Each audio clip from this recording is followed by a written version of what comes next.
Good morning, good afternoon, good evening on this beautiful Friday, wherever you are in the world. This is Lutz. I'm taking over for Don today.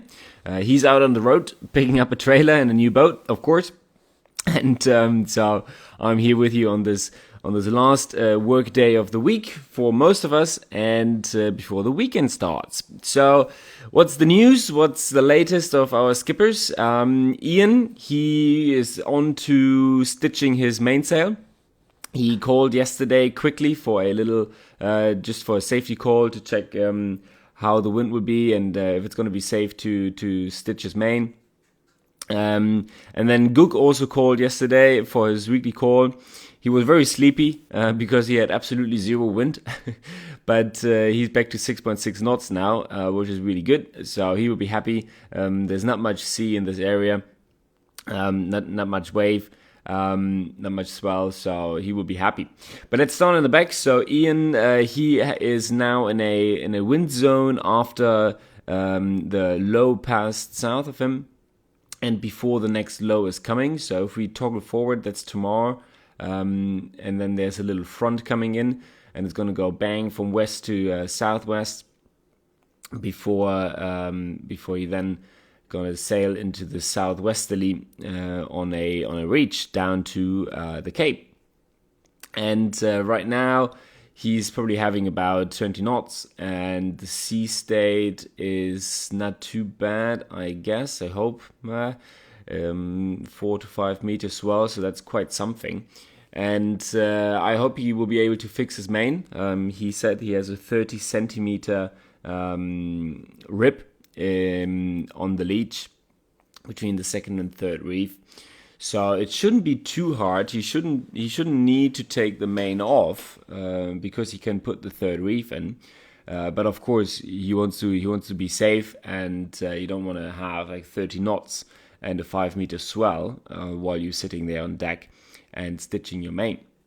So I hope he will get that done today before the front is coming in.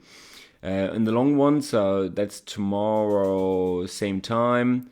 Yep, that was when the front will come in, and then that's 48 hours. That's the southwesterly, so it's looking reasonable. I hope he's going to get good through the front because the wind shift is very strong.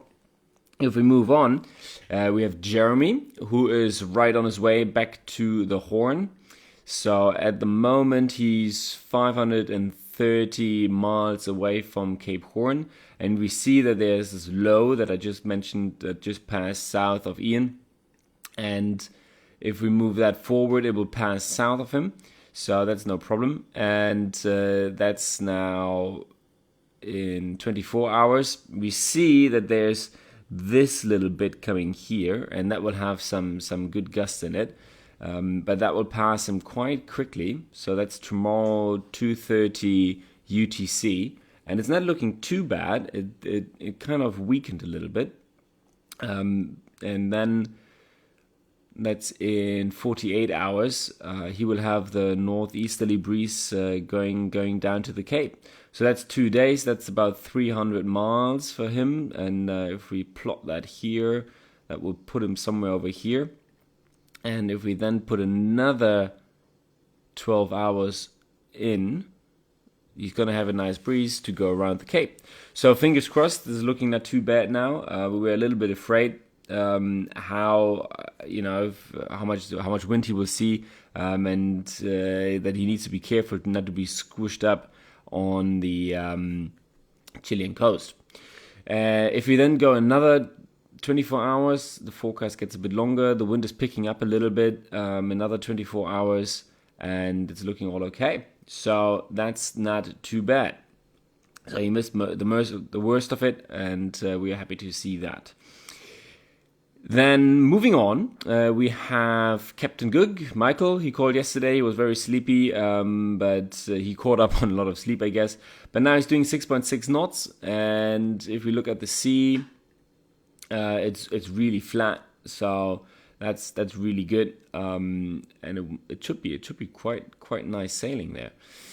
Same for Simon. He's doing 6.4 knots. They're having a nice breeze, and they are catching up on Abilesh and Kirsten. Abilesh did attack, As Don has explained in the last days, he needs to tack up the coast.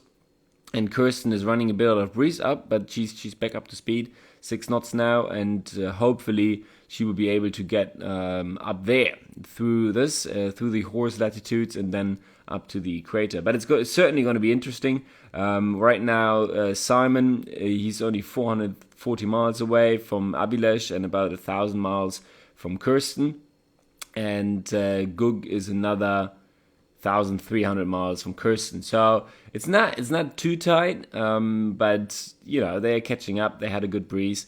If we look for the next 24 hours, what do we see there? Oh, the internet. Yep. So the high pressure is moving onto Gug, and Kirsten will still have a breeze. Simon will still have a breeze. Another 24 hours, and the high pressure is moving a bit to Simon, okay, and then Kirsten will have a band of no wind here. But she will be it's 2 days, so she will be about 300 miles north. So she might be just north of that band of no wind. Anyway, time will tell, and thank you all for listening in today. That's it, short and sweet, and I hope you have a very wonderful Friday. Dom will be back with you tomorrow. Thank you, bye-bye.